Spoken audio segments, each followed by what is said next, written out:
हम लोग लास्ट में क्या पढ़ रहे थे?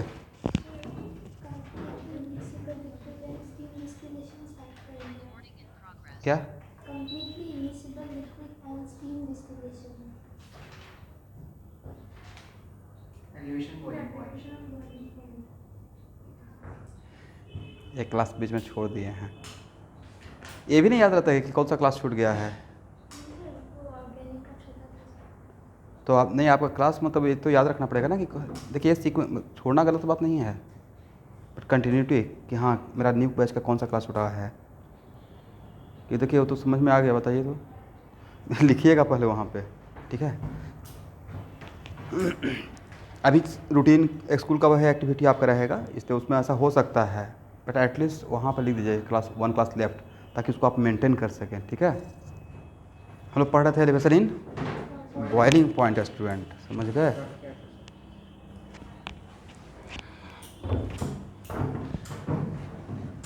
कॉलिगेटिव प्रॉपर्टी स्टार्ट हो चुका है।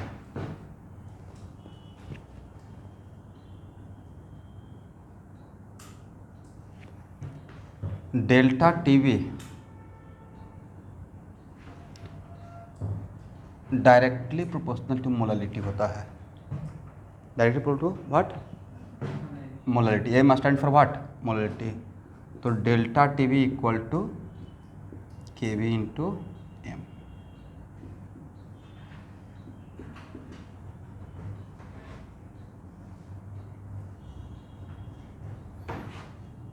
जहाँ पे के वी को बोलते हैं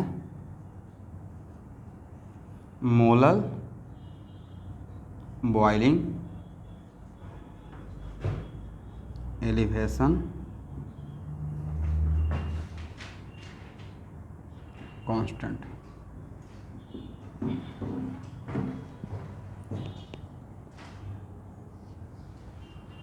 लिखिए के B is the property of solvent only. Kb is the property of solvent only.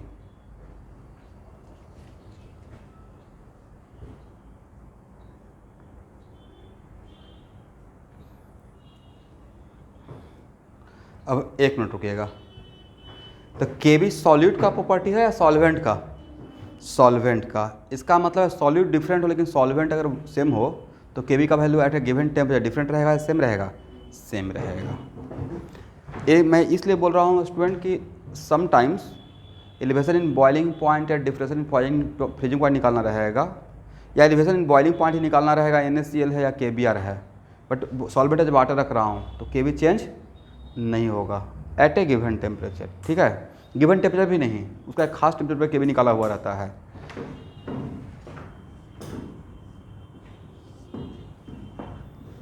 Kb का वैल्यू होता है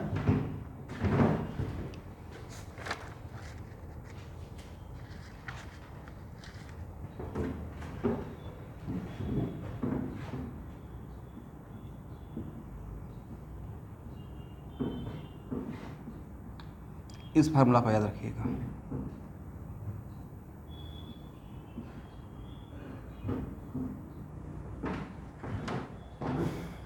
are T B P square. तो ये टी बी पी किसका है?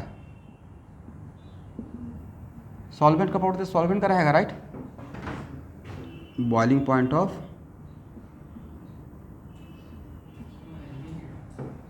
बता रहा हूँ, एल भी है लेटेंट हीट ऑफ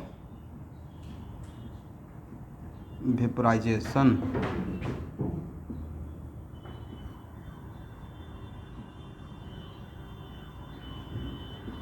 पर ग्राम।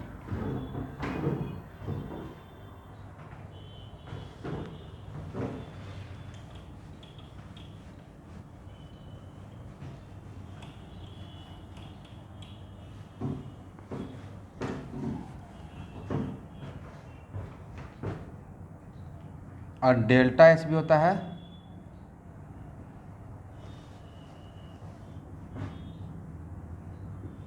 Heat of vaporisation. तो नेक्स्ट क्वेश्चन आपके दिमाग में आ सकता है कि डेल्टा एच तो होता है change in enthalpy, but at constant pressure heat और चेंज इंथैल्पी सेम हो जाता है। तो बॉइलिंग पॉइंट पे तो प्रेशर तो सेम कांस्टेंट रख, प्रेशर तो रहेगा 1 atm के बराबर, राइट। तो हीट ऑफ वेपोराइजेशन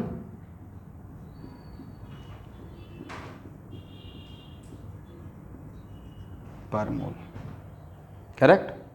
तो पर मोल का मतलब मोलर मास का, पर मोल का मतलब क्या? आज फोटो खींच के जाइएगा वहाँ से, जो क्लास छूट गया है, और घर पर लिख कर लीजिएगा। कितना वीडियो देखिएगा, लिखने में जल्दी से हो जाएगा, नहीं तो वीडियो भी देख सकते हैं।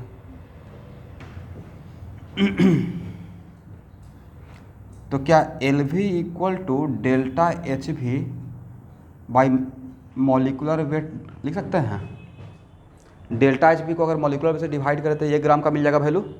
ये पर मोल है, बट इसको मोलर मास से डिवाइड करेंगे तो 1 ग्राम का मिल जाएगा ना। तो यहाँ से केबी के बदले ए लिख सकते हैं।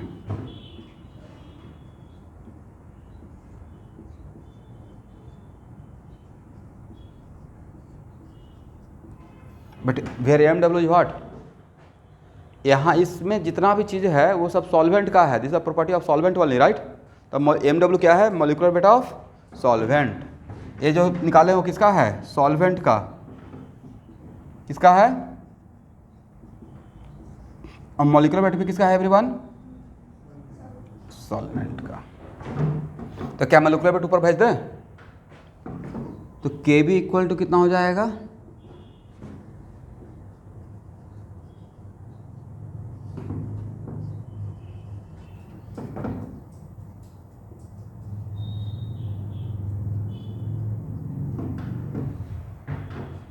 लिखिए,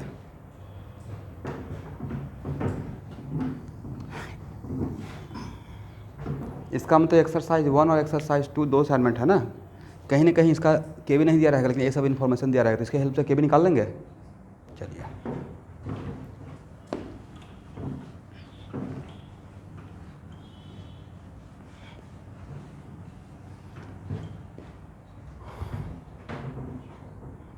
एक मिनट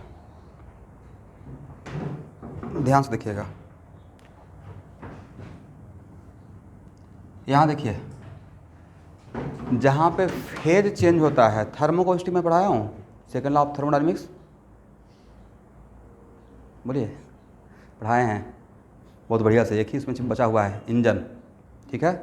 तो सेकेंड लॉ ऑफ थर्मोडायनेमिक्स में पढ़ाया था कि फेज ट्रांसफॉर्मेशन के टाइम पे दोनों फेज के बीच में इक्विलिब्रियम मेंटेन रहता है। अब फेज ट्रांसफॉर्मेशन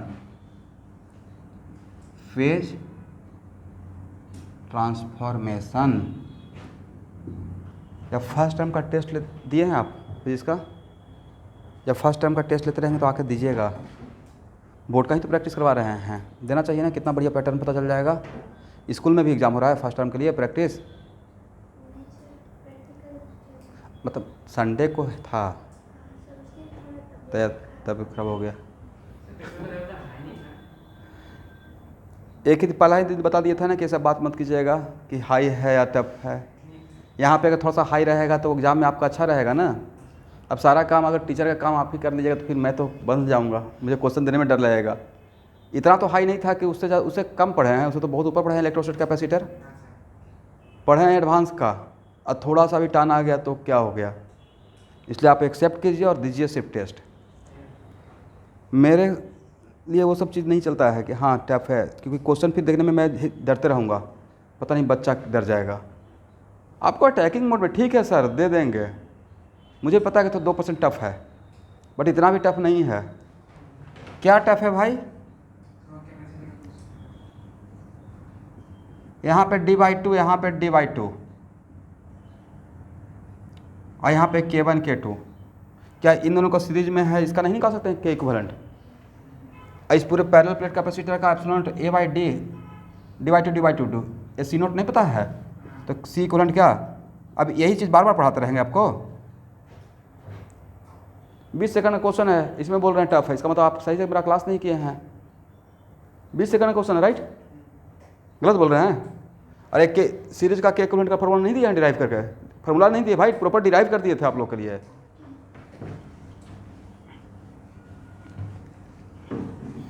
अब इसके अंदर इलेक्ट्रिक फील्ड तो नहीं पूछे हैं, इसे सब कुछ इसका मतलब क्लियरली है, अगर टफ लग रहा है इसका मतलब शॉर्ट नोट्स नहीं बनाए हुए हैं। अगला 4 दिन तक कोई न्यूमेरिकल मत बनाइए, और सही से फर्स्ट बोर्ड का फर्स्ट टर्म के लिए सारा शॉर्ट नोट्स बनाइए, सिर्फ शॉर्ट नोट्स पर फोकस कीजिए। अब ऑर्गेनिक का, फिजिकल केमिस्ट्री का, फिजिक्स का, या इवन मैथ है तो मैथ का, बिना शॉर्ट नोट्स का आप फर्स्ट टर्म में बैठते हैं मतलब खराब मार्क्स आएगा। 5 दिन तक कोई न्यूमेरिकल मत बनाइए, जो पढ़ लिए है ना उसको आप समेटिए शॉर्ट नोट्स के थ्रू। करेक्ट? शॉर्ट नोट्स अगर बना रहेगा ऑर्गेनिक का तभी मैं कन्वर्जन वगैरह करवाऊंगा तो ज़्यादा फायदा होगा, अदरवाइज नहीं होगा। ठीक है? मैं आपको इस फ्रीडम दे रहा हूँ कि 5 दिन तक कुछ मत पढ़िए, न्यूमेरिकल बनाना नहीं है भाई, रिवीजन सिर्फ करिए। एकदम पीक टाइम आ गया, 15 दिन बचा हुआ है, अब नहीं शॉर्ट नोट्स बनाएंगे, रिवीजन करेंगे तब कब करेंगे?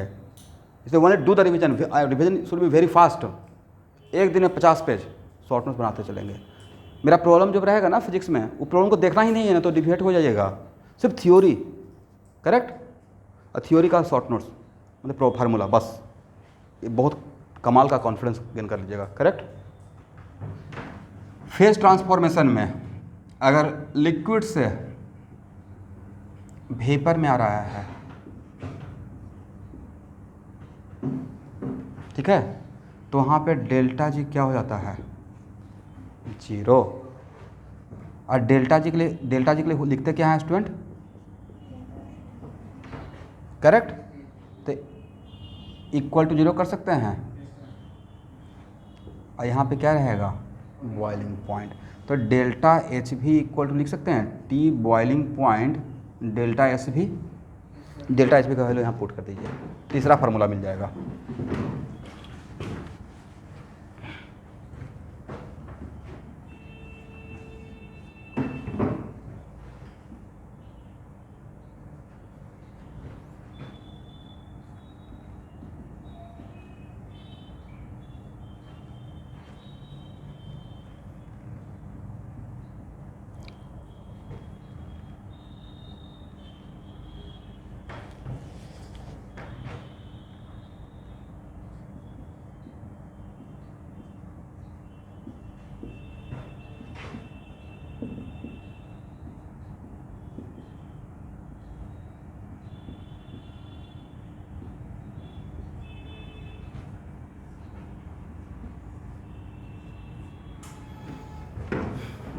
अब एक मिनट, अगर सही से सोचा जाए तो नहीं लगता कि एक फार्मूला याद रहेगा तो बाकी सब डिराइव हो जाएगा?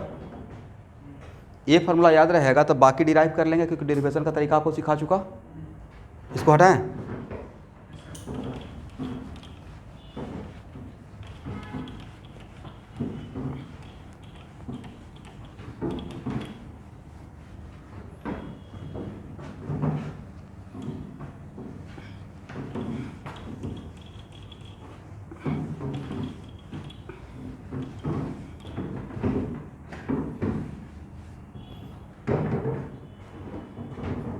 जो सैंपल पेपर दे रहा हूँ ना, वो कम से कम 50 लोग का टीम मिलकर तैयार किया हुआ है, कहीं से ऐसे ही तो रैंडम दे नहीं रहा होगा।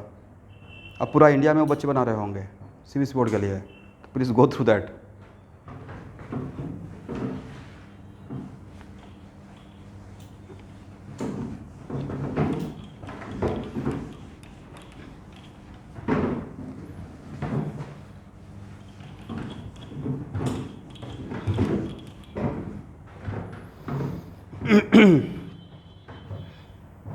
अब यहाँ देखिए स्टूडेंट,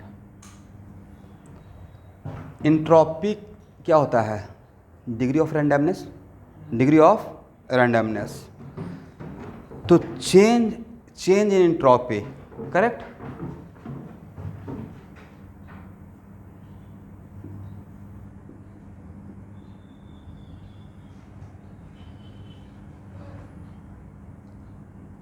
डेल्टा एस भी सॉल्यूशन। अब भी लिख रहा है मतलब भी स्टैंड फॉर व्हाट? वेपराइजेशन, मतलब बॉइलिंग पॉइंट का बात कर रहा हूँ। और डेल्टा एस भी सॉल्वेंट। दोनों में चेंज समझ रहे हैं ना? वेपर माइनस, तो अब इसलिए डेल्टा एस और डेल्टा एस पॉजिटिव रहेगा, क्योंकि लिक्विड से आप वेपर जा रहे हैं। तो गैस का इंट्रोपी, तो गैस में रैंडमनेस बहुत ज़्यादा रहेगा, बहुत ज़्यादा रहेगा। इंट्रॉपी ऑफ गैस ग्रेटर 3 बार ग्रेटर दिए थे with respect to entropy what liquid. तो ऑब्वियसली अगर हम लोग लिक्विड से गैस जा रहे हैं तो फाइनल एंट्रोपी बहुत ज़्यादा रहेगा, इनिशियल एंट्रोपी कम रहेगा, करेक्ट। तो इन दोनों में ऑर्डर क्या होगा, तो इन दोनों में ऑर्डर पूछा जाएगा। बट ये फर्स्ट टाइम का क्वेश्चन नहीं है, एक क्वेश्चन रहेगा जेई में या नीट का। तो सबसे पहले निकालने के लिए मैं फार्मूला के थ्रू जाऊंगा, delta G equal to what delta H minus T delta S, और वेपोराइजेशन का मतलब बॉइलिंग पॉइंट। तो फेज ट्रांसफॉर्मेशन के टाइम पे डेल्टा जी क्या हो जाएगा 0, तो delta H equal to T delta S. तो डेल्टा एस इक्वल टू क्या लिखेंगे, यहाँ तक आ जाएगा, यहाँ पे भी, तो यहाँ पे भी क्या रहेगा भी, और यहाँ पे क्या रहेगा, यहाँ तक आइए।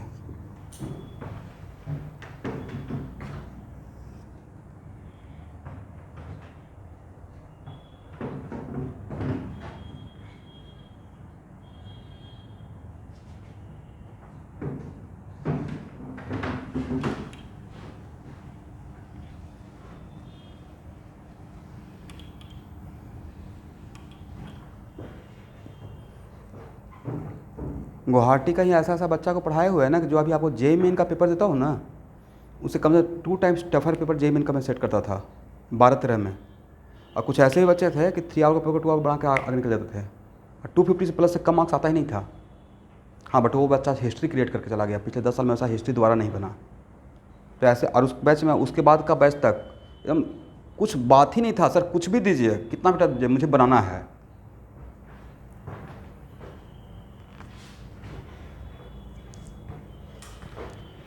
चलिए अब यहाँ बताइए स्टूडेंट के इसका ऑर्डर क्या होगा।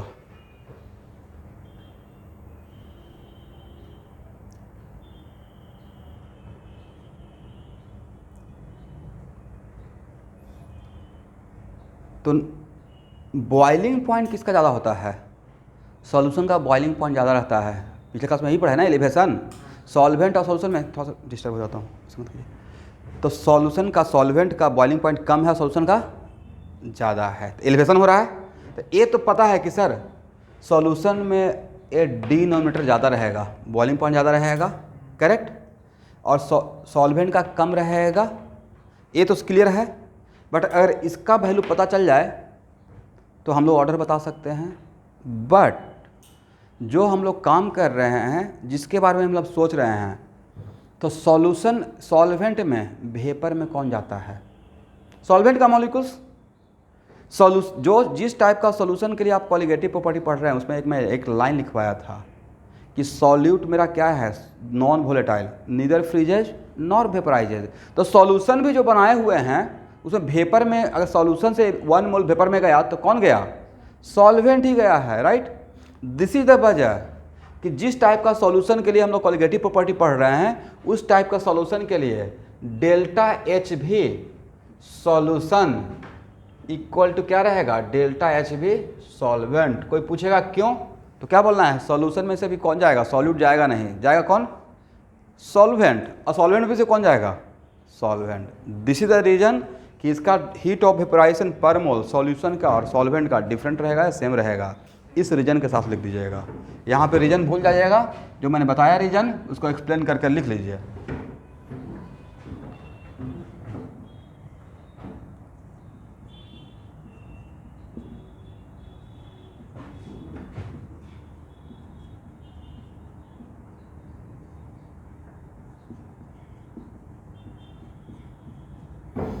अब आप कंपेयर कर पाएंगे स्टूडेंट।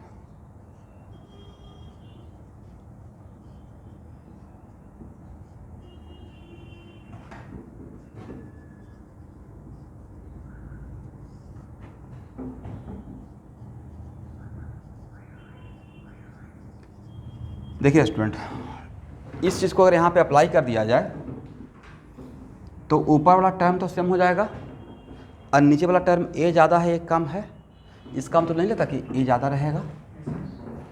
ये स्टैंडर्ड ऑब्जेक्टिव आपका हो गया, ठीक है। समझे डेरिवेशन मैंने कैसे कंपेयर कर दिया, ठीक है।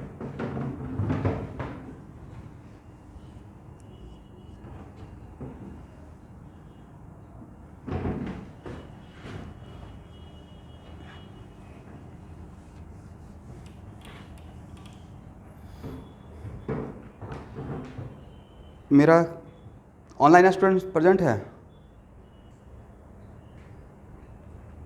देखिए, अगला 15 डेज का मैं गाइडेंस कर रहा हूँ, प्लीज़ उसको फॉलो कीजिए। अभी के टाइम पे सारा कुछ छोड़ दीजिए, जितना बुक्स वगैरह है, ईच एंड एवरीथिंग। सिर्फ टर्म 1 के लिए आप जितना भी टीचर पढ़ाए हैं सॉलिड स्टेट का, उसका शॉर्ट नोट्स बनाइए। कोलिगेटिव प्रॉपर्टी ऑफ सॉल्यूशन, उसका शॉर्ट नोट्स बनाइए। जो मैं नाइट्रोजन पढ़ाया हूँ उसको देखिए। जो इनऑर्गेनिक नहीं पढ़ाया है, हाइड्रोजन डेरिवेटिव, उसको मेरा कैटलिस्ट का बुकलेट और एनसीईआरटी से देख लीजिए। करेक्ट। ऑर्गेनिक जितना पढ़ाया है, चूँकि ऑर्गेनिक का पोर्शन ज़्यादा रहेगा, बेटा ज़्यादा रहेगा, उसका प्लीज़ उसको देखिए। शॉर्ट नोट्स देखने का मतलब है कि थ्योरी के साथ साथ शॉर्ट नोट्स बना लीजिए, ठीक है। पर शॉर्ट नोट्स तभी आपको, मतलब रिवीजन कीजिए, उसी बहाने शॉर्ट नोट्स बना लीजिए।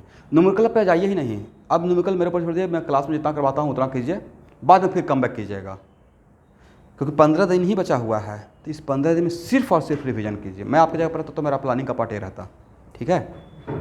और फिर सैम्पल पेपर का प्रैक्टिस हम लोग करवा ही रहे हैं, तो सैम्पल पेपर का क्लास में ज्वाइन करते रहिए, वहाँ से रिवीजन होता रहेगा न्यूमेरिकल का, ठीक है ना।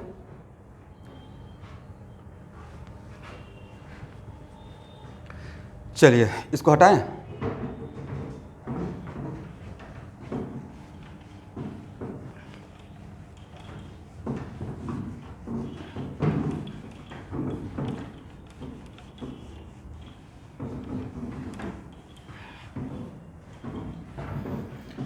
अभी हेडिंग बनाइए, डिप्रेशन इन फ्रीजिंग पॉइंट।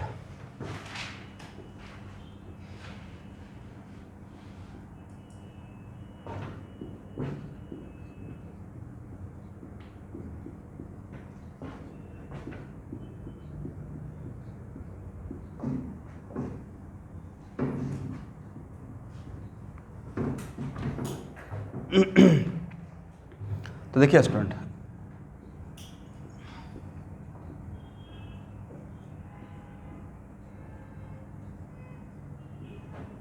सबसे पहले हम लोग को जानना पड़ेगा what the definition of freezing point. Freezing point का क्या डिफिनेशन होता है?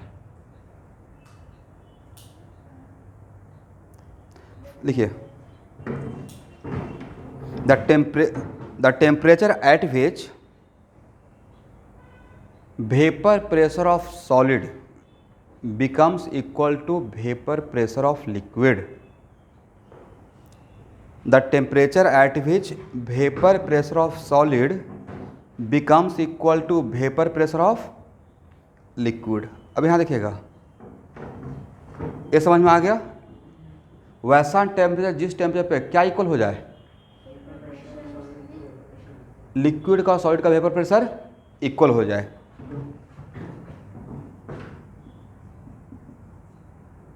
Solid directly converted into what? Vapour. मान लेते इसको इक्वेशन 1 मानते हैं, राइट। तो इस प्रोसेस को हम लोग बोलते हैं क्या? सब्लिमेशन। तो यहाँ पे क्या चलता है, इसको क्या लिखेंगे? Delta H sublimation. ऐसा मैं थर्मोकेमिस्ट्री पढ़ाया था, तो नहीं लगता है कि ये उसमें एक फेज का गैप हो गया, इसको पहले लिक्विड में आना चाहिए था। तो यहाँ पे क्या बोलेंगे? डेल्टा एच, बोलिए, fusion and liquid converted into what? Vapour. इसको क्या बोलिएगा? Delta H vaporization. अब इन दोनों को ऐड कर दीजिएगा तो ए और ए आपस में कैंसिल हो जाएगा और इक्वेशन फर्स्ट मिल जाएगा। मतलब solid converted into what? Vapour. Correct है। और यहाँ पे delta H sublimation almost equal to delta H fusion और प्लस डेल्टा एच वेपराइजेशन। यहाँ तक आइए जल्दी से।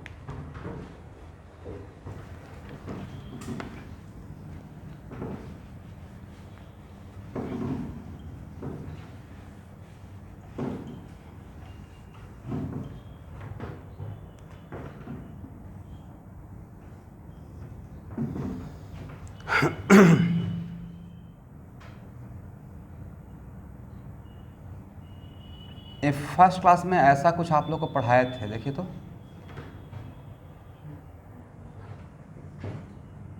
तो वेपर प्रेशर ऑफ सॉलिड के लिए हम लोग ये लिखेंगे P naught E to minus delta H sublimation by R T, agree ना। और लिक्विड के लिए क्या लिखेंगे, P naught E to delta H vaporization by R T.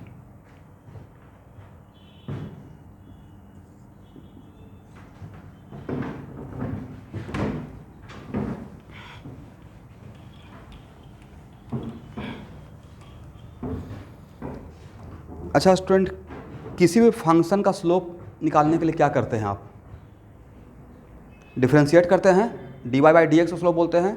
तो p वर्सेस t का स्लोप निकालने के लिए D P by D T कीजिएगा, इसका भी D P by D T कीजिएगा। और इसमें किसका वैल्यू ज़्यादा है, इसका वैल्यू ज़्यादा है, इसका वैल्यू। जब डिफरेंशिएट करेंगे विथ रिस्पेक्ट टू टाइम तो डैम श्योर इसका स्लोप, किसी दोनों का टेम्परेचर को कॉमन कर दीजिएगा बात, इसका स्लोप ज़्यादा दिखेगा क्योंकि ये वैल्यू ज़्यादा है। ये घर पे इसको यहाँ पे चेक करने का रिक्वायरमेंट नहीं है, अगर चेक करना चाहते हैं तो डिफरेंशिएट करके देख लीजिएगा, ठीक है। तो इसका ग्राफ ज़्यादा शार्प रहेगा, दोनों इंक्रीजिंग फंक्शन है, बट इसका ग्राफ ज़्यादा शार्प रहेगा, इसका ग्राफ कम शार्प रहता है, समझे। इसका मतलब है कि किसका ग्राफ प्रेशर का ज़्यादा सेंसिटिव रहेगा with respect to temperature, solid का, सॉलिड के वेपर प्रेशर का, करेक्ट। इसका मतलब जब इसका ग्राफ प्लॉटिंग करते हैं तो दो ग्राफ दिए हैं, एक ऐसा अलग अलग,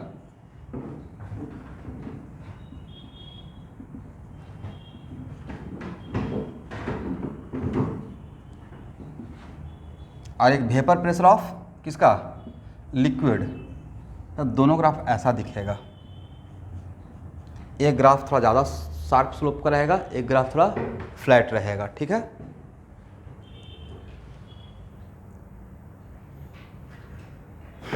ये ज़्यादा शार्प रहेगा, ये कम शार्प रहेगा। ये किसके रेस्पेक्ट में मैं बात कर रहा हूँ, स्लोप के रेस्पेक्ट में।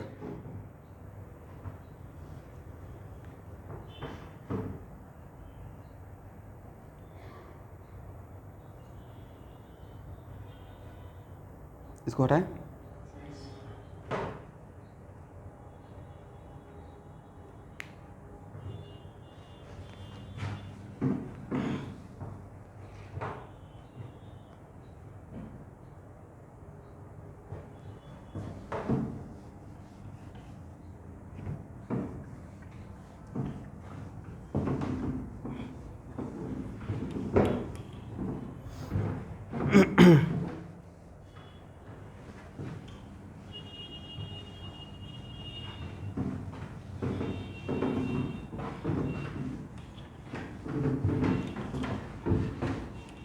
आप एसिडिटी बेसिसिटी भी अगर टाइम मिलेगा ना, क्योंकि एग्ज़ाम तो दिसंबर पूरा चलेगा ना, तो मैं एक प्लेलिस्ट फाइल शेयर किया होगा acidity basicity of organic compound, लिख लिए हैं, तो वहाँ से तो मोटा मोटी आइडिया मिल गया होगा, उसका भी क्वेश्चन आएगा, ठीक है।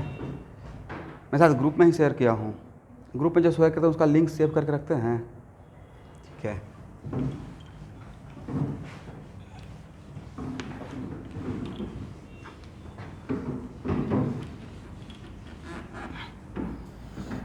ओके एवरीवन, यहाँ देखिए, अब होता क्या है,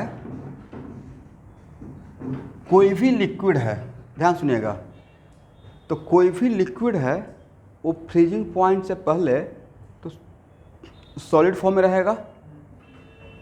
तो सॉलिड फॉर्म मान लेते हैं वाटर का ही, तो वाटर अगर -20 डिग्री सी पे है तो 0 डिग्री सी तक तो सॉलिड फॉर्म में रहेगा। तो वहाँ से समटाइम्स आइस से भी डायरेक्ट वेपर बनता है, देखें आइस को देखिएगा तो वहाँ से डायरेक्ट वेपर उड़ते रहेगा, समटाइम्स लिक्विड बनता रहता है, वेपर बनता रहता है। तो जब तक वो सॉलिड फॉर्म में तब तक तो सॉलिड का ग्राफ ट्रेस करेगा। तो एक्चुअल में किसी भी लिक्विड का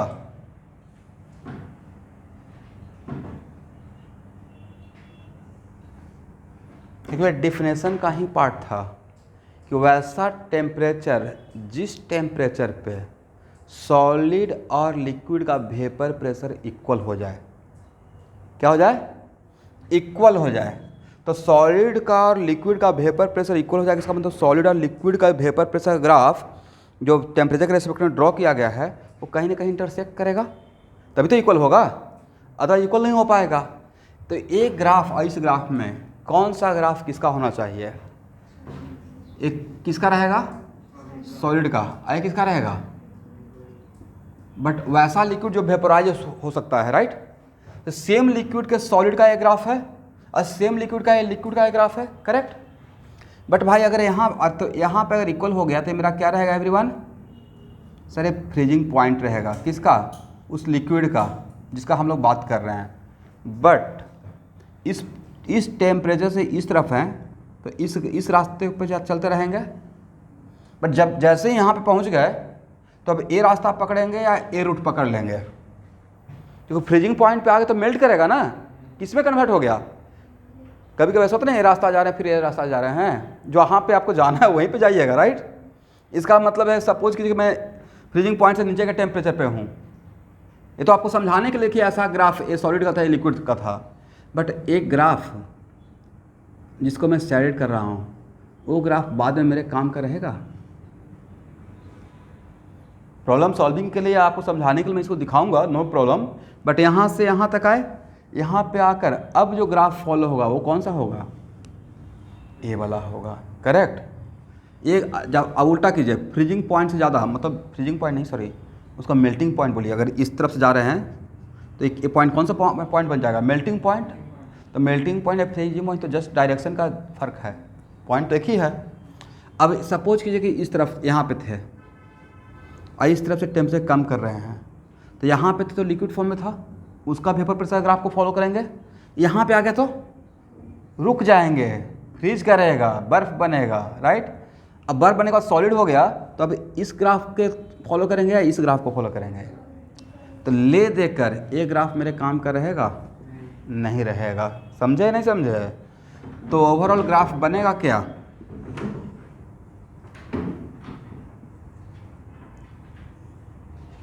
ऐसे बनेगा, करेक्ट। कैसा ग्राफ नजर आएगा, तो नहीं तो ये this two graph is a combination of two graph, ये graph is a combination of what, two graph. एक कौन सा किसका ग्राफ है, सॉलिड का, एक किसका है, लिक्विड का, वेपर प्रेशर का, समझे। और यहाँ पे कौन सा पॉइंट, फ्रीजिंग पॉइंट। अगर सॉलिड वाला ग्राफ को ही फॉलो करते रहते थे ये रहता, करेक्ट, और लिक्विड वाला फॉलो करते रहते तो ये रहता। दिखा दीजिएगा,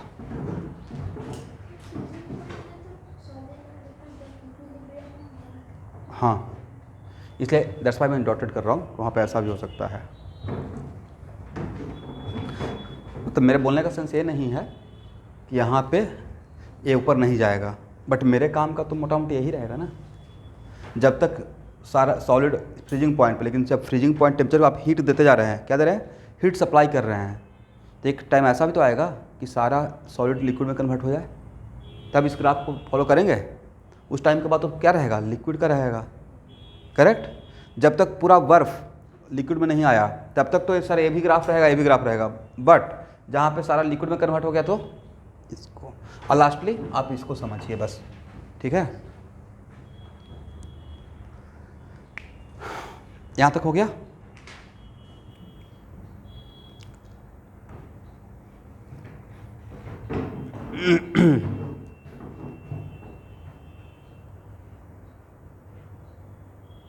इसको हटाएं।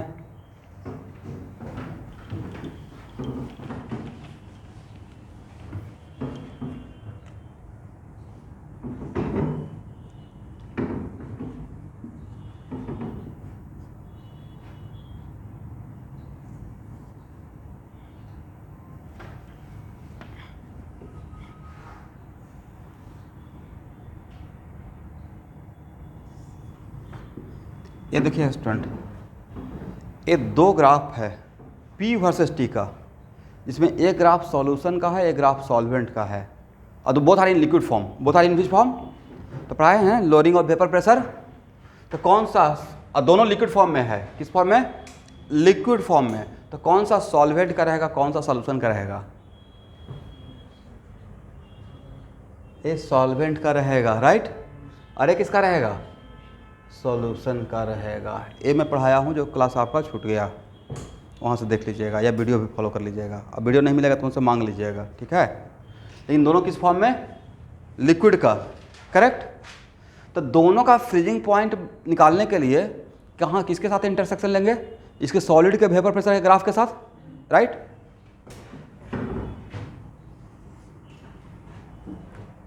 अब यहाँ पे मुझे अपने टाइम पे एक बहुत ज़बरदस्त कन्फ्यूजन हुआ था।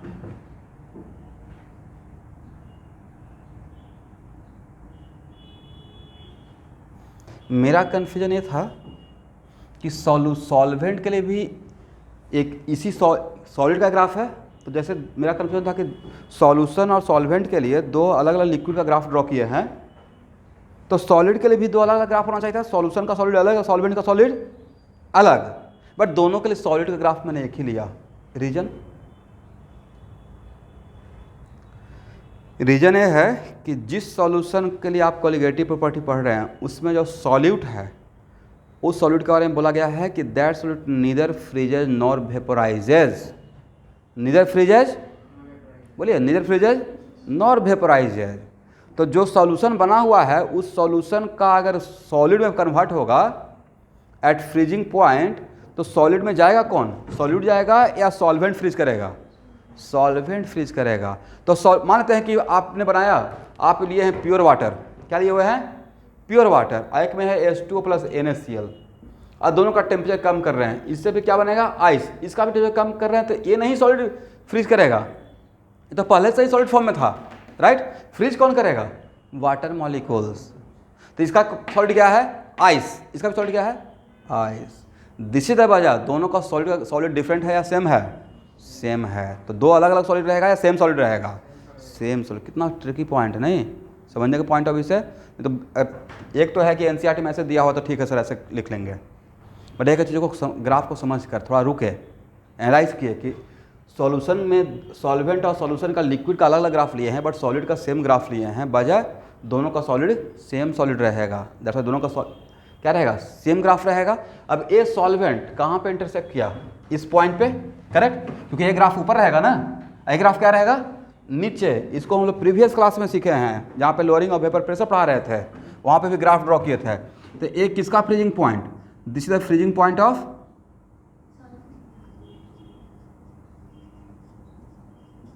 solvent, and this is the freezing point of what? Yes, freezing point of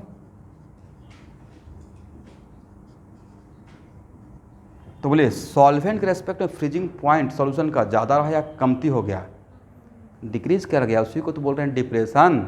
उसे क्या बोल रहे हैं? इसका बहुत बढ़िया यूज होता है सर। यहाँ पे तो गुवाहाटी में तो खास यूज है नहीं। व्हाट अबाउट लेह लद्दाख, जहाँ पे माइनस में टेम्परेचर आता है, तो वहाँ पे अगर पानी को सॉलिड में बनने में 5 डिग्री भी आप कम कर दिए बाय यूजिंग कोलिगेटिव प्रॉपर्टी, तो बहुत बड़ा काम हो जाएगा, राइट? तो ये जो टेम्परेचर, ये जो डिक्रीज हुआ, इसी को हम लोग क्या बोलेंगे? इसी को बोलते हैं डेल्टा TF। क्या बोलते हैं स्टूडेंट? Delta TF। और इसका नाम क्या बोल रहे हैं? लिखते तो है डेल्टा, हालांकि डेल्टा नहीं लिखना चाहिए था, बट ये है डिप्रेशन इन फ्रीजिंग पॉइंट। ये डिप्रेशन का मतलब क्या? डिक्रीज। और डिक्रीज ऑलवेज होता है इनिशियल माइनस फाइनल। क्या होता है? Initial minus. तो इसका डिक्रीज किसके रेस्पेक्ट में कंपेयर कर रहे हैं? सॉल्वेंट के रेस्पेक्ट में। एलिवेशन भी किसके रेस्पेक्ट में कंपेयर किए? इंक्रीज सॉल्वेंट के रेस्पेक्ट में। तो इंक्रीज ऑलवेज होता है फाइनल से इनिशियल वाला, डिक्रीज होता है इनिशियल माइनस फाइनल। तो ये वैल्यू क्या रहेगा? आप इस ग्राफ को समझ पाए आप लोग?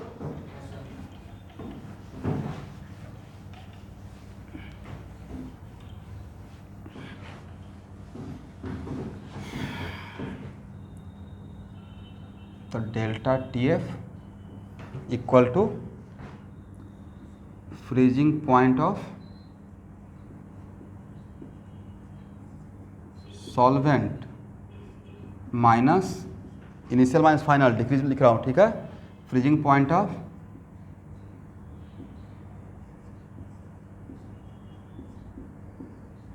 सॉल्यूशन।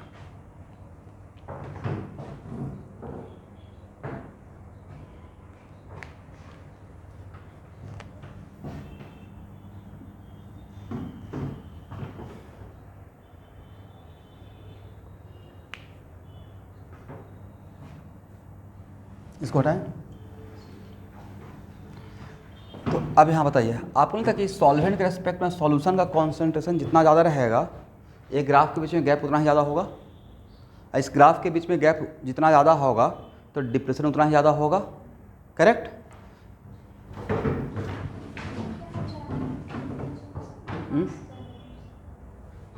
ये सब के लिए आपको देखना पड़ेगा भाई पिछला लेक्चर।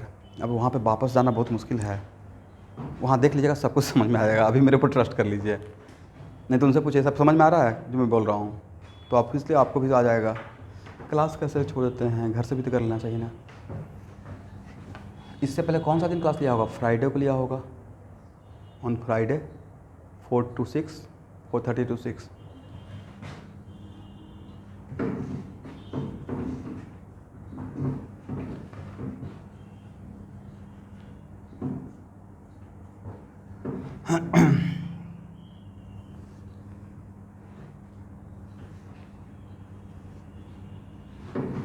अभी के लिए बस इतना ही मेरे ऊपर ट्रस्ट कीजिए कि कॉन्सेंट्रेशन ज़्यादा करते हैं तो सॉल्वेंट के रेस्पेक्ट में सॉल्यूशन का लोअरिंग ग्राफ और भी नीचे आता है, गैप ज़्यादा होता है। बस इतना ही जानिए अभी, बाकी वहाँ से मैं समझ में आ जाएगा।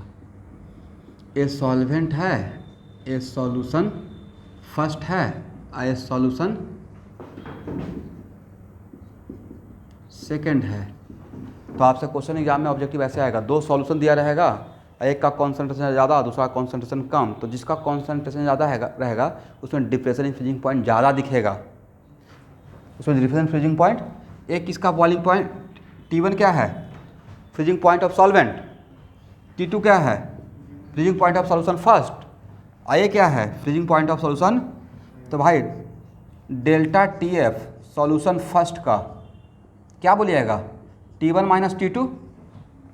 और डेल्टा TF सॉल्यूशन सेकंड का क्या बोलिएगा? T1 minus T3। तो किसमें डिप्रेशन ज़्यादा है? इसमें ज़्यादा है।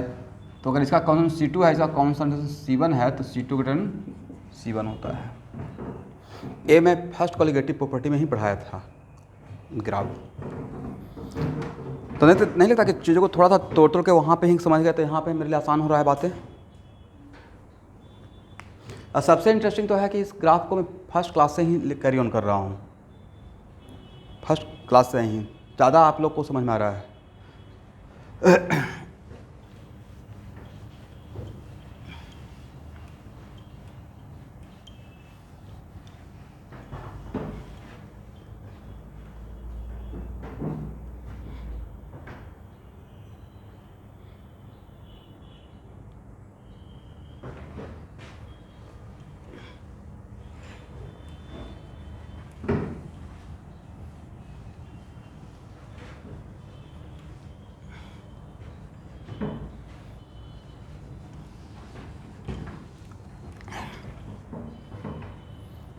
हो गया एवरीवन?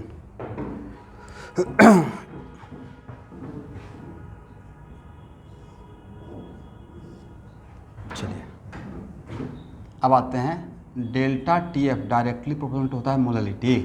क्या होता है? तो delta TF equal to KF into M, जहाँ पे KF क्या बोलिएगा?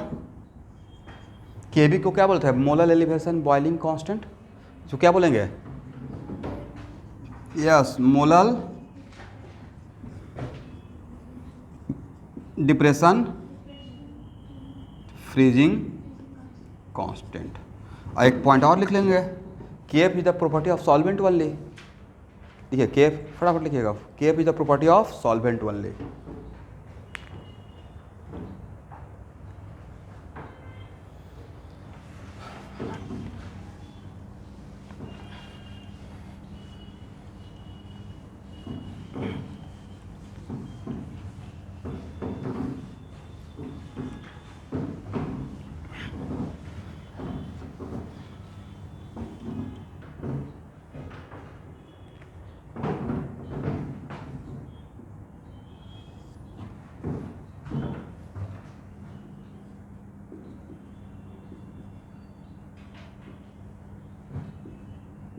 A first stand for freezing point, ठीक है।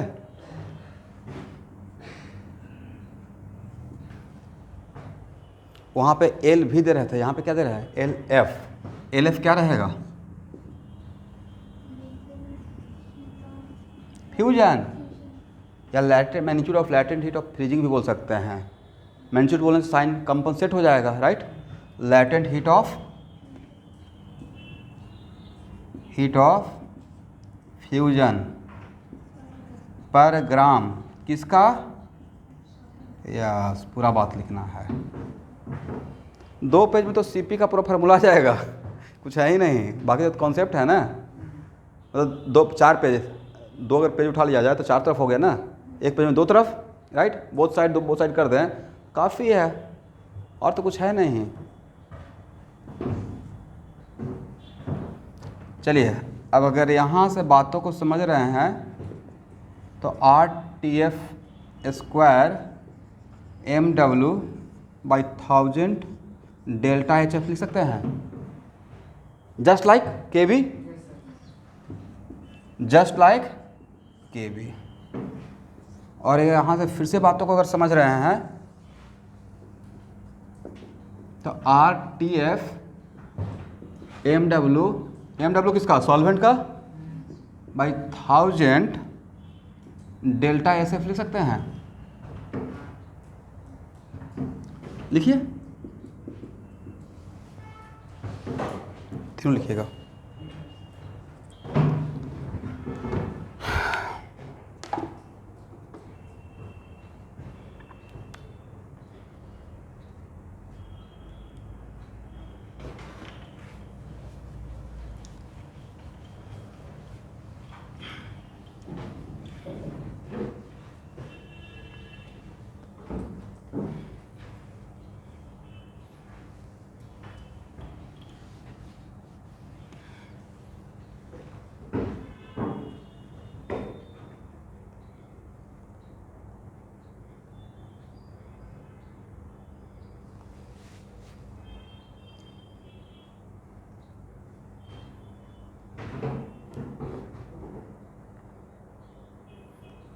हो गया।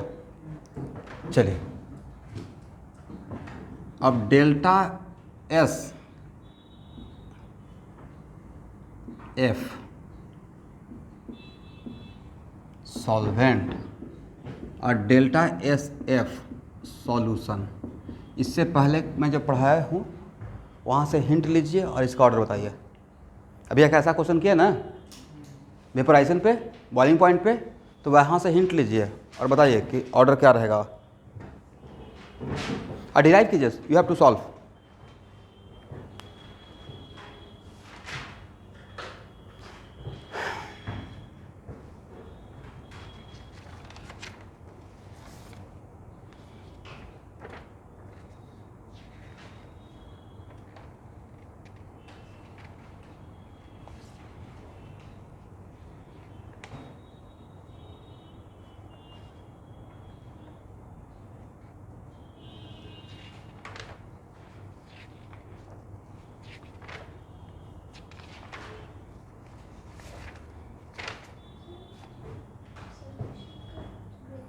डिराइव करना पड़ेगा सॉल्यूशन का। आंसर तो आपका सही है। सॉल्यूशन उस टाइम पे किसका ज़्यादा हुआ था, इस टाइम पे क्यों?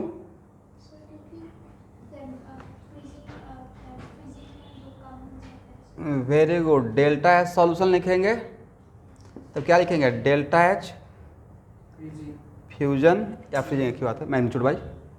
और यहाँ पर नीचे क्या रहेगा, सॉल्यूशन और डेल्टा एच सॉल्वेंट लिखेंगे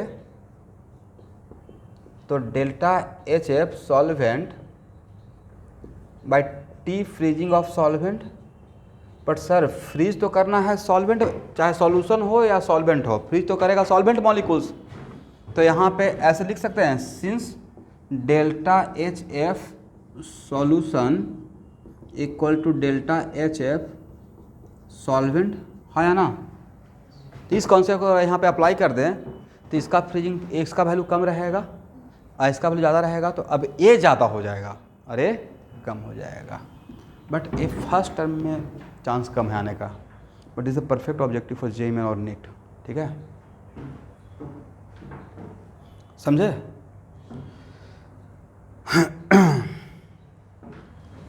इसको हटाए।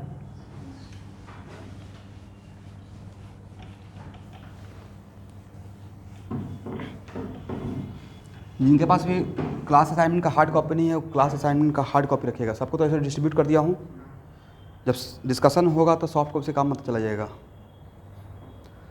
अब लिखिए osmotic pressure, this is last colligative property. ठीक है, लास्ट क्लास नहीं है, लास्ट अभी इसमें बहुत भयानक चीज़ पढ़ाना बाकी है। वो क्या है? Abnormal colligative property, Wanda factor I, उसी से तो क्वेश्चन आएगा। ठीक है,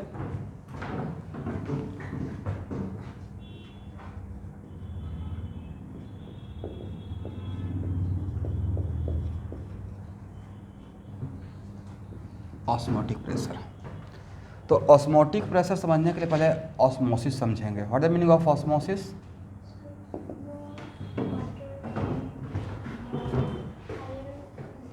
सॉल्ट ब्रिज कहीं पे नाम सुने हैं? सॉल्ट ब्रिज इलेक्ट्रोकेमिस्ट्री पढ़ाया तो है भाई, दोबारा नहीं पढ़ाऊंगा, उसमें बहुत छोटा सा सेक्शन बचा हुआ है अब, राइट। तो सॉल्ट ब्रिज का क्या क्राइटेरिया था कि सिर्फ वो सॉल्यूट पार्टिकल्स को अलाउ करता था, सॉल्वेंट को नहीं। तो वैसा ही जस्ट उसका उल्टा एक प्रॉपर्टी शो करता है एक मेम्ब्रेन जिसका नाम है सेमी परमेबल मेम्ब्रेन। नाम ही है सेमी, मतलब आधा चीज़ को करेगा आधा को नहीं करेगा। SPM, राइट, शॉर्टकट में उसको क्या बोलते हैं? SPM। तो what is the quality of SPM? SPM का क्वालिटी होता है कि वो किसी भी सॉल्यूशन से सिर्फ सॉल्वेंट मॉलिक्यूल्स को अलाउ करता है एट सर्टेन कंडीशन। किसको अलाउ करता है फ्लो के लिए? बिल्कुल फिल्टर है, राइट। उसका उल्टा जो काम होता है वही तो हम लोग के यहाँ वाटर फिल्टर है, RO, full form reverse osmosis, correct. तो हम लोग जो वाटर पानी पी रहे हैं वो कौन सा प्रोसेस है? UV तो है अल्ट्रावायलेट लाइट के लिए, बट उसमें RO भी तो रहा होता है, RO एंड UV। तो RO का फुल फॉर्म क्या हुआ? Reverse osmosis. तो लिखिए एक line, the spontaneous flow of solvent particles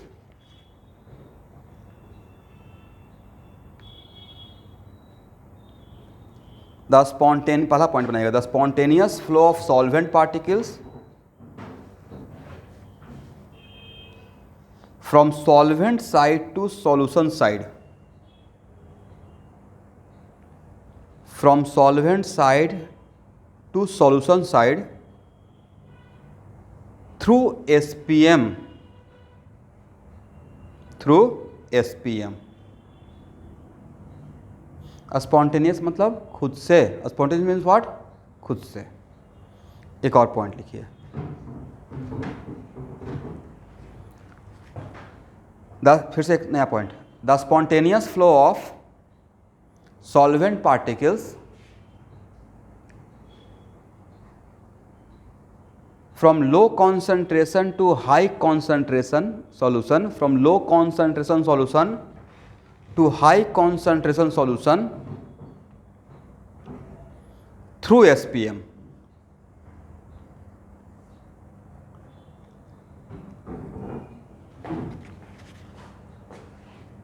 मैं भी अपना पॉजिटिव देख रहा हूँ, बट आपके फेवर में देख रहा हूँ।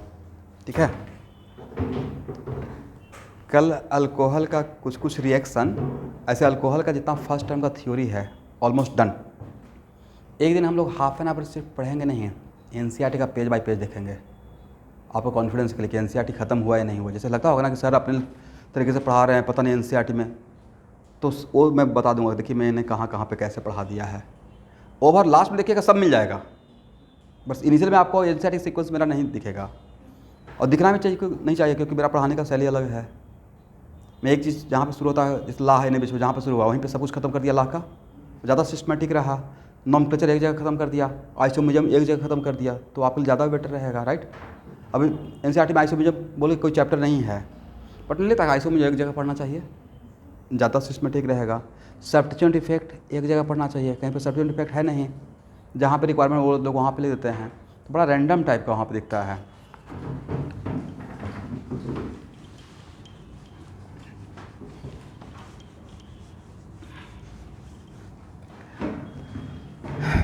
सेकेंड डेफिनेशन क्या लिख रहे हैं स्टूडेंट?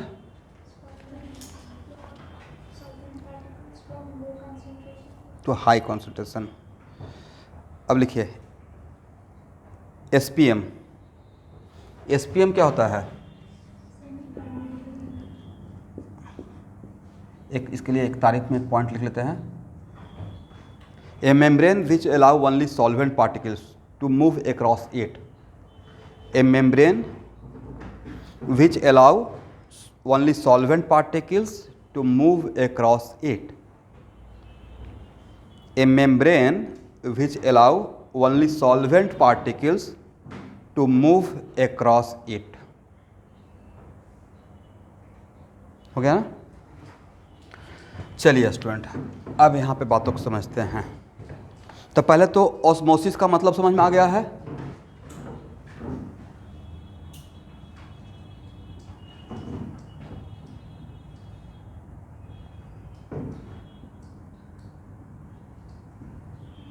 इस प्योर सॉल्वेंट है। क्या है? Pure solvent. और ये बीकर में एक सॉल्यूशन बनाए हुए हैं। यहाँ पे क्या है? सॉल्यूशन। और ये जो इसका बॉटम बनाया हूँ वो बॉटम SPM।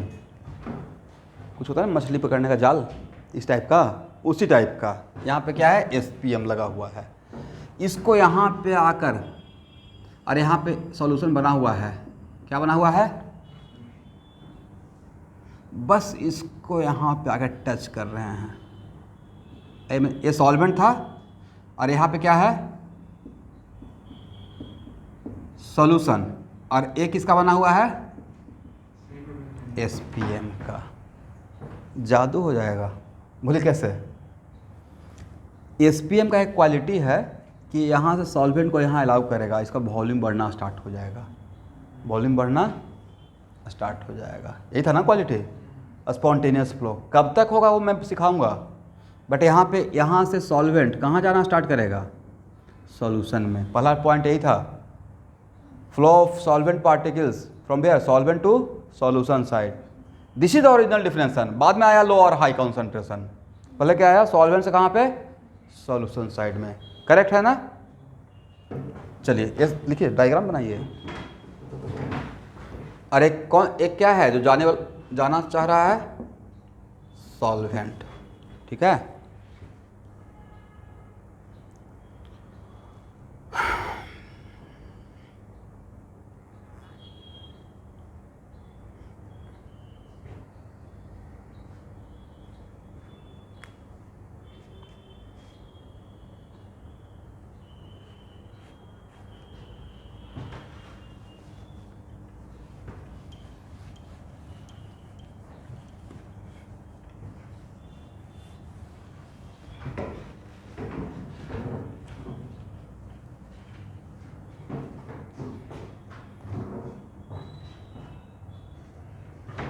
इसको हटाएं।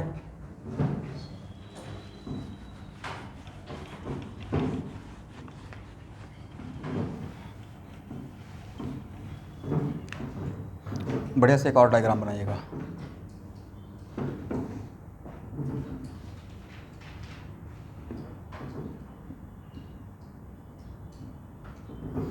अगेन एक सॉल्वेंट है। डायग्राम बनाएं सब लोग।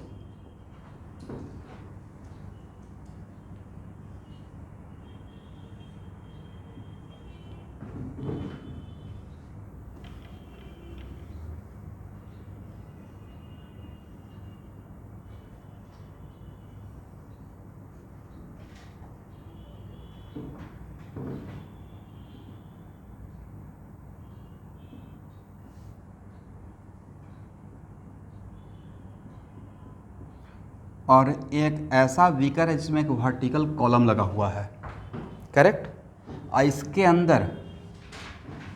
इसके अंदर है सॉल्यूशन। और बाहर में क्या है स्टूडेंट? सॉल्वेंट। करेक्ट? ये सॉल्यूशन है, ये है सॉल्वेंट।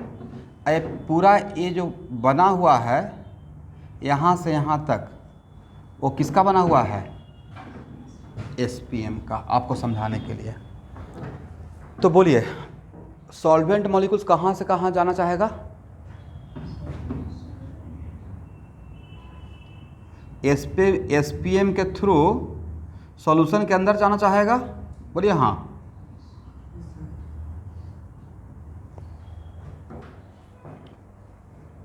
भाई कभी कभी घर में टैप खराब होता है तो खोलते हैं तो पानी का फ्लो रोकने के लिए दबाना पड़ता है ना, फोर्स लगाना पड़ता है, राइट? नहीं कीजिएगा तो बाहर आना स्टार्ट हो जाएगा। तो वैसे ही सपोज कीजिए कि सॉल्वेंट मॉलिक्यूल्स ये एसपीएम के थ्रू सॉल्वेंट साइड से सॉल्यूशन साइड में जाएगा, तो अब इसलिए यहाँ पे वॉल्यूम बढ़ेगा। बट मैंने आपको एक टास्क दिया कि जाना चाह रहा है लेकिन इसको रोक के रखना है, तो आप क्या करेंगे? यहाँ पे एक पिस्टन लगा देंगे, करेक्ट? और इसका क्रॉस सेक्शनल एरिया मैं आपको बता दूंगा कि this the cross sectional area A. और यहाँ पे आपको बोले कि बस आपको यही काम करना है कि आपको मिनिमम प्रेशर यहाँ पे मिनिमम फोर्स लगाना है। दैट्स वाई कि ऑस्मोसिस का प्रोसेस ना हो सके। क्या नहीं हो सके? ऑस्मोसिस का प्रोसेस यहाँ पे नहीं हो, मतलब सॉल्वेंट मॉलिक्यूल्स अंदर नहीं आए। तो और बोले मिनिमम प्रेशर, ऐसा नहीं कि एकदम बिल्कुल से ज़्यादा प्रेशर है। Minimum pressure apply for the stop the process of osmosis is called osmotic pressure of the solution. Is called what? Osmotic pressure of the solution. Correct? मैं इसको लिखवा दूंगा, पहले समझिए बातों को। लेकिन मान लेते हैं कि जितना मिनिमम लगाना चाहिए था उससे ज़्यादा आप लगा दिए, तो ज़्यादा लगाएंगे तो पिस्टन नीचे आएगा ना, तो इसका वॉल्यूम कम होगा। तब कम होगा तो क्या होगा? इस कम का इसका मतलब है कि जितना आपको बोले थे अप्लाई करने के लिए ऑस्मोसिस प्रोसेस को रोकने के लिए, उसे ज़्यादा अप्लाई कर दिए तो रिवर्स ऑस्मोसिस हो जाएगा, आरओ हो जाएगा। क्या हो जाएगा? यहाँ का सॉल्वेंट मॉलिक्यूल से यहाँ जाना स्टार्ट हो जाएगा। कहाँ से का सॉल्यूशन का कहाँ जाना स्टार्ट हो जाएगा? होना क्या चाहिए था? सॉल्वेंट से सॉल्यूशन में। हो क्या जाएगा? सॉल्यूशन से सॉल्वेंट में। तो इफ मिनिमम, एक मिनट में लिखवाऊंगा, तो minimum pressure required for the stop the process if pressure applied greater than minimum pressure which is required for the stop the process of osmosis, then that pressure is responsible for reverse osmosis. Reverse osmosis में क्या होगा? Solution से solvent side जाएगा। कहाँ से कहाँ जाएगा? Solution से सॉल्वेंट। स्पॉन्टेनियसली होना क्या चाहिए था? सॉल्वेंट से सॉल्यूशन साइड। तब समझ में आ गया what is meaning of reverse osmosis? Correct? यहाँ तक डायग्राम नहीं है।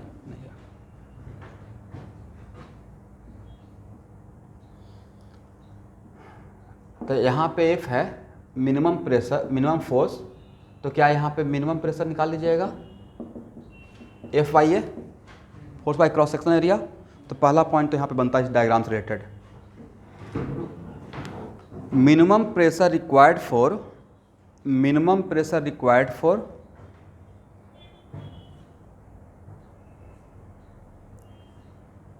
minimum pressure required for stop the process of osmosis, stop the process of osmosis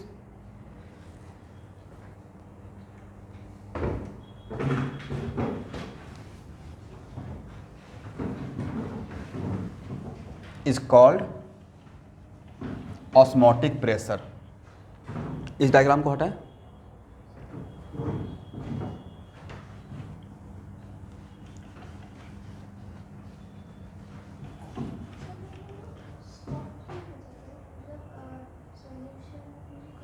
यहाँ पे सपोज कीजिए कि सॉल्वेंट अगर अंदर आएगा तो इसका वॉल्यूम बढ़ेगा ना, तो वॉल्यूम बढ़ेगा तो ऊपर जाएगा।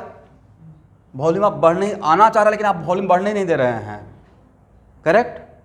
तो वॉल्यूम नहीं बढ़ने दे रहे हैं तो क्या प्रोसेस होगा? सॉल्वेंट मॉलिक्यूल्स अंदर आएगा मतलब मास अंदर आएगा, तो लिक्विड का वॉल्यूम उतना ही रहेगा पहले जितना था सॉल्यूशन का, या बढ़ेगा?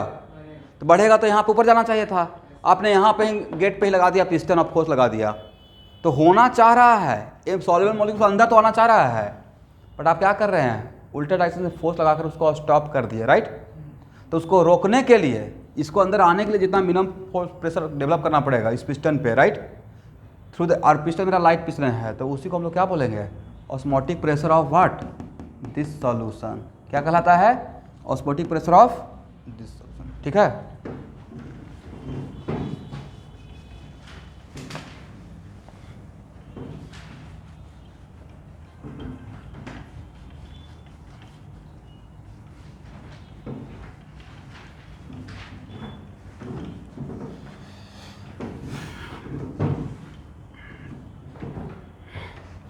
अब चलिए एक और डायग्राम बनाइए।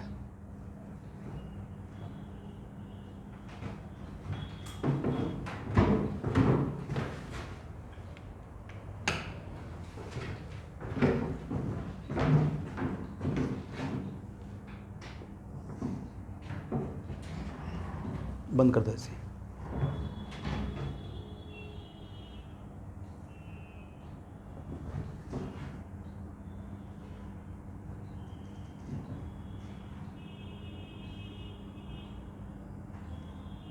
फिर से सेम डायग्राम।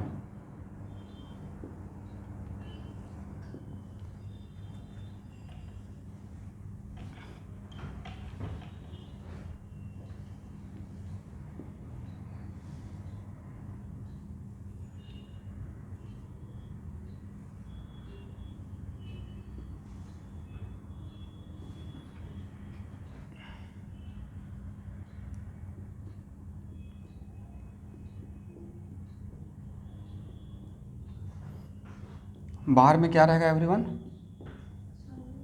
यस।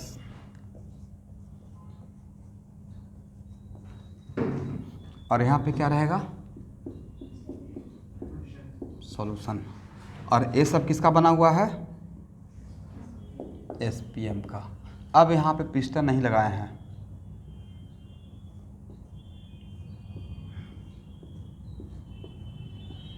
तो ऑब्वियसली यहाँ से सॉल्विंग मोड से यहाँ पे जाएगा, तो इसका वॉल्यूम बढ़ना स्टार्ट हो जाएगा। करेक्ट है ना?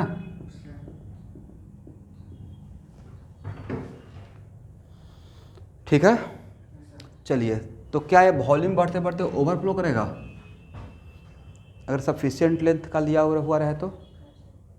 नहीं करेगा।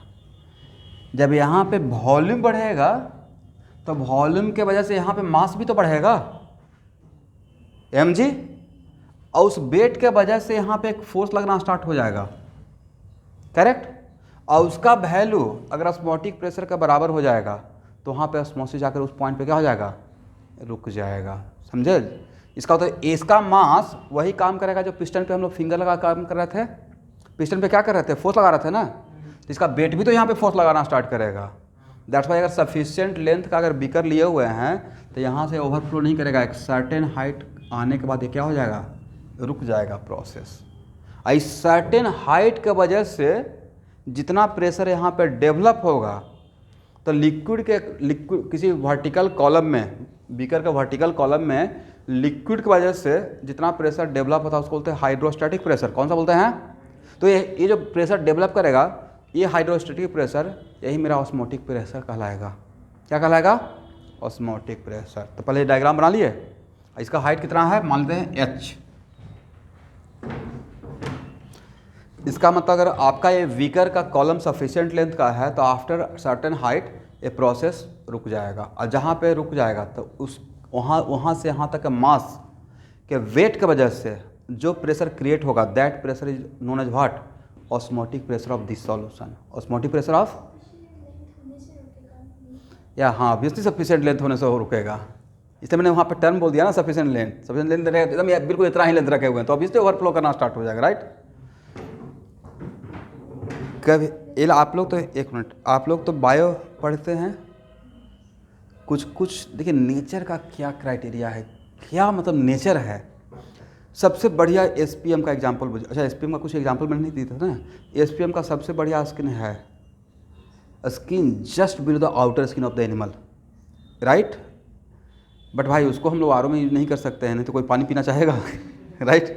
तो उसके लिए हम लोग आर्टिफिशियल एसपीएम यूज करते हैं। आर्टिफिशियल, जैसे आपके यहाँ कैंडल तो चेंज होता होगा ना एक्वागार्ड का, तो क्या है वो आर्टिफिशियल एसपीएम का भी काम करता है। वही तो है आर्टिफिशियल एसपीएम। तो उसका एग्जांपल मैं लिखवाता हूँ यहाँ पे। लिख लीजिएगा 2 एग्जांपल। पहला एग्जांपल तो एसपीएम कहीं पे कॉर्नर में लिख लीजिए एसपीएम का एग्जांपल।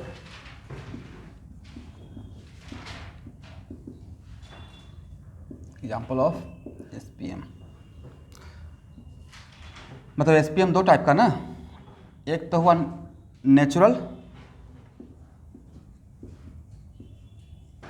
तो नेचुरल प्लांट में भी हो सकता है, एनिमल में भी हो सकता है। कहाँ पे?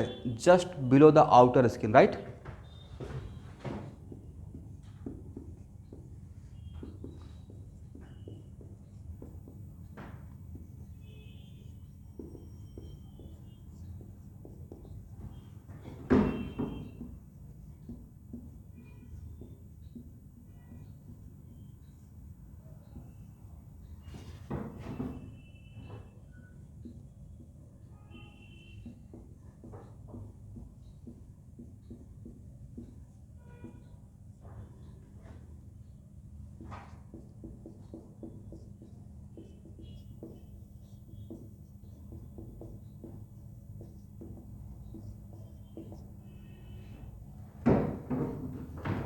एक तो है Cu2FeCN6 कॉपर फेरोसाइनाइड और दूसरा है silicate of nickel iron and cobalt.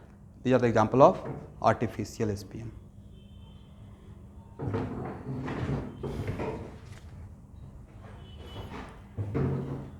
देखते नहीं है कि यहाँ देखिए, ध्यान से सुनिए, प्लांट में बड़ा बड़ा प्लांट, बरगद का पेड़, समथिंग लाइक दैट, उसमें भाई वाटर नीचे से ऊपर चला जाता है अगेंस्ट द वेट। या मुझसे आज ज़्यादा आप लोग जानते होंगे भाई वाले, कुछ तो प्रोसेस होता होगा। फोटोसिंथेसिस में सब चैप्टर है, कहाँ है? या ट्रांसपोर्टेशन इन प्लांट, ओके नाम ही है ट्रांसपोर्टेशन इन प्लांट। नीचे से अगेंस्ट द वेट कुछ तो फोर्स लगता होगा भाई। या एक पतला सा, जैसे सपोज दिवाली में हम लोग मीठा तेल में डालते हैं ना, क्या उसको जो सूता का बना रहता है धागा, राइट, कॉटन, तो उसमें देखिएगा थोड़ा अगर टच कराएगा ना तो ऊपर तक आ जाएगा, ऊपर तक। या अभी हो गया ना LED, आज से 70 साल पहले गांव वगैरह में, आज भी गांव वगैरह में चिमनी लैंप पे लालटेन तो जलता है, या उसको वहाँ पे हम लोग बोलते हैं ढिबरी बिहार में। तो उसमें देखते हैं हम लोग क्या करते थे, बड़ा बड़ा बोतल में केरोसिन ऑयल डाल दिए, एक उसका कॉटन का एक बनाए और जला दिए, लिक्विड खुद से ऊपर आ रहा है। बड़ा इंटरेस्टिंग है, कभी सोचें खुद से क्यों ऊपर आ रहा है? कुछ तो प्रोसेस होता होगा। यस, तो कुछ जो भी प्रोसेस को हम यहाँ पर डिस्क्राइब नहीं करने जा रहे हैं, बट SPM का क्वालिटी भी वही है, राइट? ये समझ में आ गया?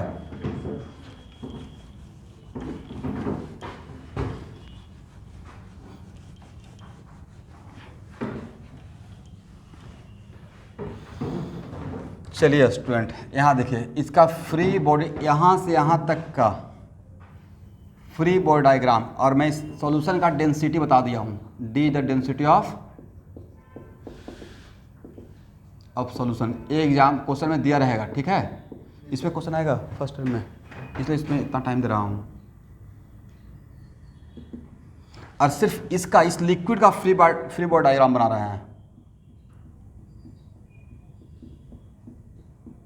मतलब एक कंटेनर नहीं है, ये वाला पार्ट नहीं, जस्ट ऐसे दिखाने के लिए, ठीक है? तो फ्री बॉडी डायग्राम कौन कौन सा फोर्स लगेगा भाई? सर एक तो mg लगेगा, इसका मास, और कौन सा फोर्स लगेगा sir? P atmosphere into area, pressure due to atmospheric pressure, force A भी लगेगा ना, F, राइट? बट यहाँ देखिए स्टूडेंट, यहाँ पे कौन सा प्रेशर? बोले एटमॉस्फेरिक प्रेशर। यहाँ पे कौन सा प्रेशर? ओपन है ना, तो एटमॉस्फेरिक प्रेशर। यहाँ पे कौन सा प्रेशर? एक मिनट रुकेगा, एटमॉस्फेरिक प्रेशर। बट फ्लूइड में ये भी आप लोग पढ़े होंगे कि सेम लेवल रहता है तो प्रेशर सेम रहता है। तो यहाँ का लेवल डिफरेंट है या सेम है? सेम है। तो सेम रहेगा, तो सेम अगर कर देंगे तो लिखना चाहिए P एटमॉस्फेयर इंटू एरिया। तो ए और ए कैंसिल हो जाएगा तो बचेगा mg, तो लिक्विड के नीचे आ जाना चाहिए था। समझे मेरा कन्फ्यूजन? तो यहाँ पे बात नहीं होगा। वो जो आप लिक्विड के बारे में पढ़े हैं कि सेम लेवल पे प्रेशर सेम होता है, तो उसके लिए लिक्विड शुड भी सेम, पहला क्राइटेरिया। यहाँ का लिक्विड सेम है, ये सॉल्वेंट है, सॉल्यूशन है।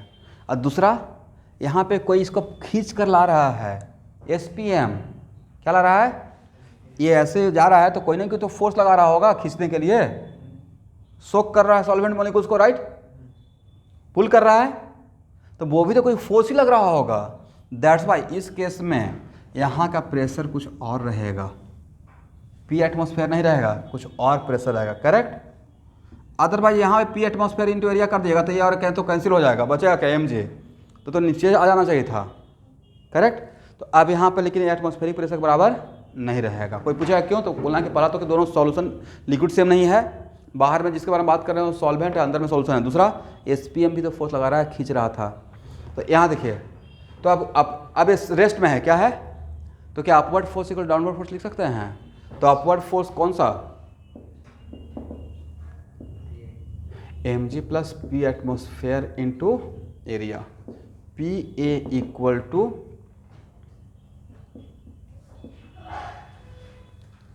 डेंसिटी को यहाँ पे मैं रो से इंडिकेट कर रहा हूँ, ठीक है?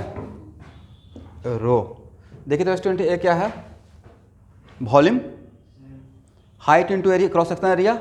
अब वॉल्यूम इंटू डेंसिटी क्या होता है, mass into what, G, P atmosphere into area. Area cancel कर दें तो P minus P atmosphere, P minus what equal to rho G H.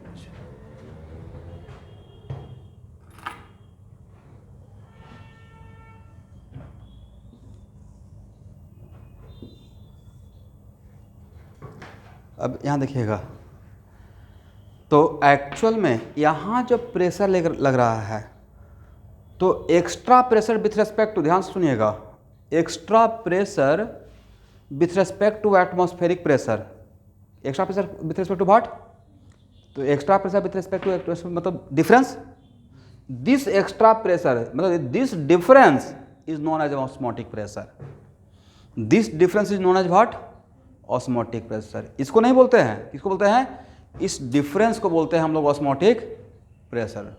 और this is equal to what, rho G H, और ये रो G H को ही तो हम लोग बोलते हैं हाइड्रोस्टैटिक प्रेशर। क्या बोलते हैं, हाइड्रोस्टैटिक प्रेशर। यहाँ तक आइए, और इस P, इसको लैंग्वेज दे देंगे, P minus P A T M को ही हम लोग इंडिकेट करेंगे पाई से। ऑस्मोटिक प्रेशर को किससे इंडिकेट करते हैं, ऑस्मोटिक प्रेशर को भाई आज के बाद किससे इंडिकेट करना है,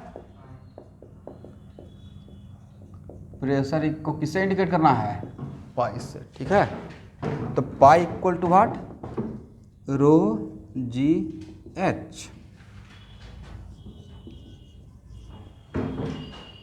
ठीक है। तो लिखिए एक line,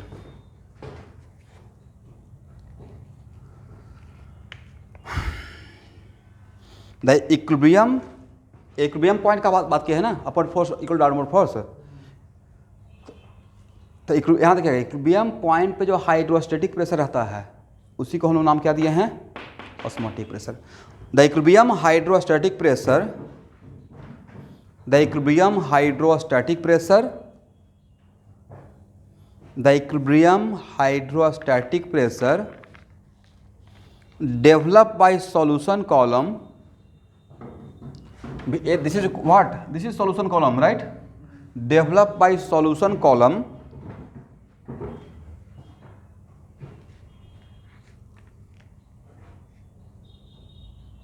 when it is separated from solvent, when it is separated from solvent by SPM, by SPM is called osmotic pressure of solution, is called osmotic pressure of solution।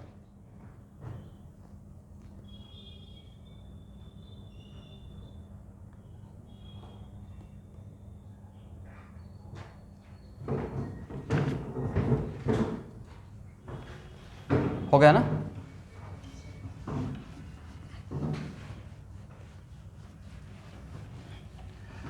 But यहाँ के बाद भी प्रॉब्लम रहेगा student. Problem क्या होगा मैं बता रहा हूँ। अगर आपको हाइट दे दिए, करेक्ट, और तब ऑस्मोटिक प्रेशर निकालना रहेगा तो कैसे कैलकुलेट कीजिएगा। तो हाइट मान लेते हैं कि दे दिए, तो हाइट अगर सेंटीमीटर में दे दिए, जी का भी तो रहेगा 9.8 में, तो एक ही फार्मूला में एक सेंटीमीटर में दूसरा ऐसा सिस्टम में सही रहेगा। इसका मतलब करना क्या है कि पहले इसको मीटर में कन्वर्ट कर लीजिएगा, इसको 9.8 मीटर पर सेकेंड स्क्वायर, और इसको किस में, तो डेंसिटी का ऐसा सिस्टम में वैल्यू क्या, केजी पर मीटर क्यूब। तो फार्मूला का यूनिट का ख्याल रख लेंगे, और यहाँ से जो यूनिट का ख्याल ऐसा सिस्टम में काम कीजिएगा तो जो वैल्यू आएगा वो न्यूटन पर मीटर स्क्वायर कहलाएगा। ये तो भाई न्यूटन डायमेंशन है कि किसी फार्मूला में सारा वैल्यू ऐसा सिस्टम पुट करते हैं। Don't take it so much pressure of term first. इसको आराम से प्रेशर लेना है, रिवीजन करना है, बट इतना नहीं कि एकदम इसको वैसे डर अंदर आ जाए। जो क्वेश्चन आएगा उसको आराम से बना लेना है, बन भी जाएगा, बट उसका तैयारी अब करते रहिए। अब शॉर्ट नोट्स तो मैं भाई डे 1 से हर क्लास में बोलता हूँ, पिछले 4 महीने से बोल रहा हूँ। मतलब बना लिए तो बहुत अच्छी बात है ना, बना लिए तो कितना अच्छा है कि आप चाहेंगे तो 2 दिन में रिवीजन करके बैठ जाएंगे, राइट। फार्मूला भाई बना रहता है ना, बड़ा अजीब सा कॉन्फिडेंस आते रहता है। शॉर्ट नोट्स का बहुत कमाल का कॉन्फिडेंस लास्ट एग्जाम के टाइम पे देता है। कल एक केमिस्ट्री एग्जाम है और आज दोनों चैप्टर का रिवीजन करना है, सॉलिड स्टेट और सीपी। क्या लेके बैठिएगा? शॉर्ट नोट्स, बस हो गया, आराम से खाना खाइए, सो जाइए। ऑर्गेनिक का रिवीजन करना है पूरा शॉर्ट नोट्स। जीओसी का थोड़ा शॉर्ट नोट्स देखते रहिएगा। आईएसएम में तो याद ही रहना चाहिए ना, जितना पढ़ाए हैं पहले से करके रखिए। और उतना जितना आईएसएम पढ़ाए हैं उससे ज़्यादा टफ नहीं आएगा, उससे बहुत बिलो आएगा। अब कायरल सेंटर कितना है ये नहीं आपको समझ में आएगा, हो जाएगा।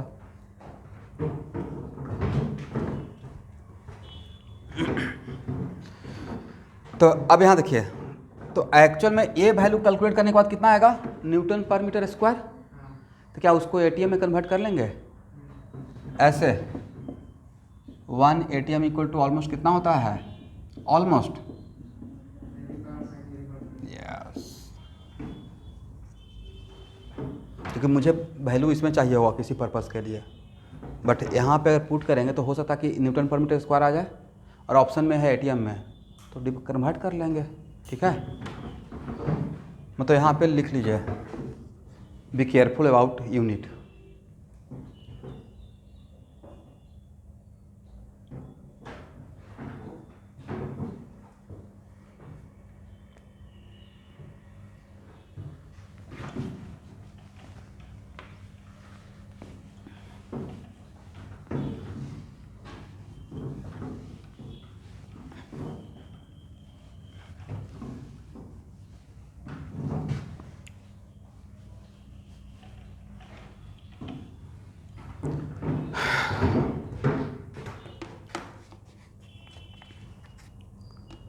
चलिए,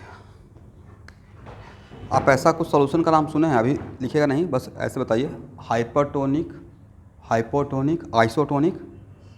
तो जितना भी टोनिक है कहाँ मिलेगा? ऑस्मोटिक प्रेशर में मिलेगा, राइट।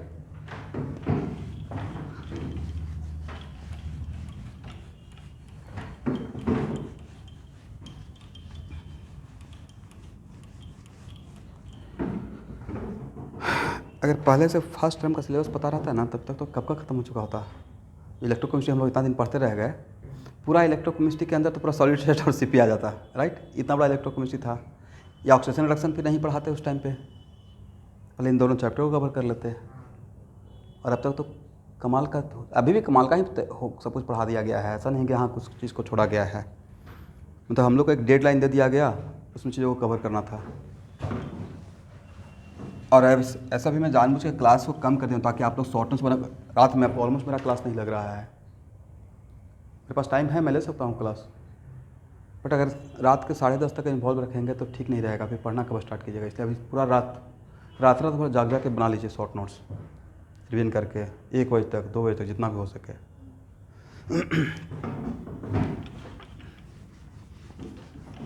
तो आज का क्लास इतना ही रहने दें, नेक्स्ट क्लास स्टार्ट करते हैं, ठीक है। हार्डली 1.5 क्लास का थ्योरी और बचा हुआ है स्टूडेंट। अब प्रॉब्लम ओल्ड बैच के साथ डिस्कस करूँगा, इसलिए उनको रोक के रखा हूँ। वो 10 मिनट का अटेंड करो।